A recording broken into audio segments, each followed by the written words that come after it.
सबसे ज्यादा चर्चा में वार्ड नंबर 40 की सीट थी। वो इसलिए क्योंकि इस बार वहां की सीट महिला के लिए आरक्षित थी।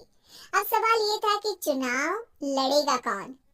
इससे पहले ठाकुर साहब वहां से पार्षद थे और इस बार उन्होंने अपनी पत्नी सीमा ठाकुर को टिकट दिलवाई और ठाकुर साहब की शान के कारण सीमा जी ने 20,000 वोटों से चुनाव जीत लिया।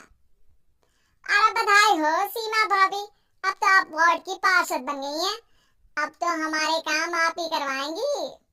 अरे ये तो सिर्फ नाम की पार्षद बनी है, वो तो महिला सीट आ गई, वरना पार्षद तो मुझे ही बनना था। अब भले ही चेहरा इसका होगा लेकिन पावर तो मेरी ही होगी। अरे वाह भाई साहब, क्या दिमाग लगाया है आपने भी। आइए आप लोग, खाना लगा दिया है सबके लिए। सीमा जी पार्षद बन चुकी थी, फिर भी उनकी एक ना चलती। सारे काम ठाकुर साहब खुद ही संभाल लेते और जहाँ जरूरत पड़ती वहाँ सीमा जी का अंगूठा लगवा लेते। सीमा जी ज्यादा पढ़ी लिखी भी नहीं थी। एक दिन ठाकुर साहब और सीमा एक प्रोग्राम में जाते हैं। अरे ठाकुर साहब आप आ गए। ओहो, पार्षद मैडम भी आ गई है, स्वागत है आप दोनों का। लगता है हमारे पार्षद फंड का सही इस्तेमाल हो रहा है। चलिए अब उद्घाटन करते हैं। ये लीजिए ठाकुर साहब कैची, आप ही सबसे पहले प्रवेश कीजिए। सब लोग आगे निकल जाते हैं और सीमा जी पार्षद होने के बावजूद भी पीछे खड़ी रह जाती हैं। वो देखती हैं कि वेलकम बोर्ड पर उनका नाम है, लेकिन महिला होने के कारण कोई उनका सम्मान नहीं कर रहा। अगले दिन एक आदमी उनके घर आता है। अरे ठाकुर साहब नमस्कार। कल ना हम नोटिस किए कि हमारा घर तो अवैध है और नगर निगम वाले उसे तोड़ने आ रहे हैं। अरे कुछ कीजिए ना ठाकुर साहब। देखो भाई, मैं तो ज्यादा कुछ कर नहीं सकता, पर अगर तुम सबकी जेब गर्म कर दो तो कुछ हो सकता है। कुल मिलाकर 4 लाख लगेंगे। अरे 4 लाख ठाकुर साहब? अरे भाई, मैं अपने लिए नहीं मांग रहा हूँ।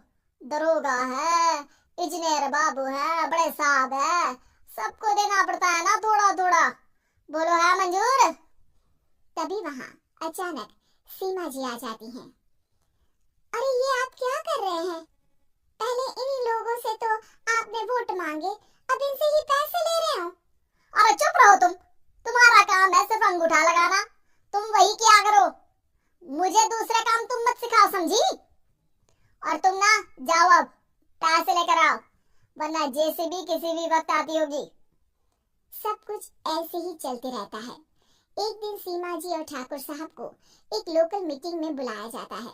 वहाँ पर कई और अधिकारी लोग भी मौजूद रहते हैं। अब मैं चाहूंगा कि ठाकुर साहब हमारे बीच 2 शब्द कहें।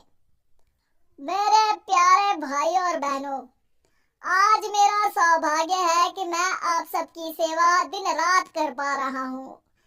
आपने मेरी पत्नी को भारी मतों से जिताया है, इसलिए मैं आप सभी का शुक्रगुजार हूँ। मैं आप सबसे वादा करता हूँ कि हमेशा की तरह हमारे वार्ड में किसी को कोई तकलीफ नहीं आने दूंगा। सभी लोग तालियां बजाने लगते हैं। अब मैं माननीय पार्षद मैडम को स्टेज पे बुलाना चाहूंगा। अपने नाम को बुलाया सुनकर सीमा जी एकदम चौंक जाती हैं। उन्हें बिल्कुल उम्मीद नहीं थी कि इतनी बड़ी जगह उन्हें मंच पर बुलाया जाएगा। जैसे तैसे वो मंच पर चढ़ती हैं।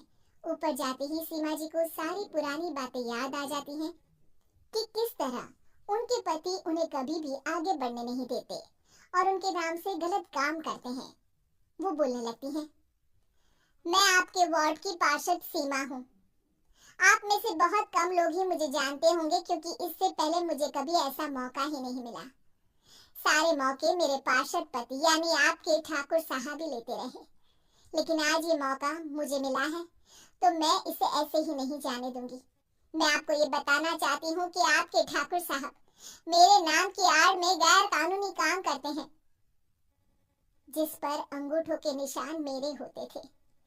इसीलिए मैं अपनी गलती मानती हूँ और आज अपने पद से इस्तीफा देती हूँ, ताकि आगे से कोई गलत काम ना हो पाए। अब फैसला आप सबके हाथ में है कि आप हमें क्या सजा देना चाहते हैं। सीमा जी की बातें सुनकर ठाकुर साहब के चेहरे का रंग उड़ जाता है और वो शर्म से मुंह नीचा करके वहां से चले जाते हैं और पद से इस्तीफा देकर ही सही सीमा जी अपने आप में आत्मविश्वास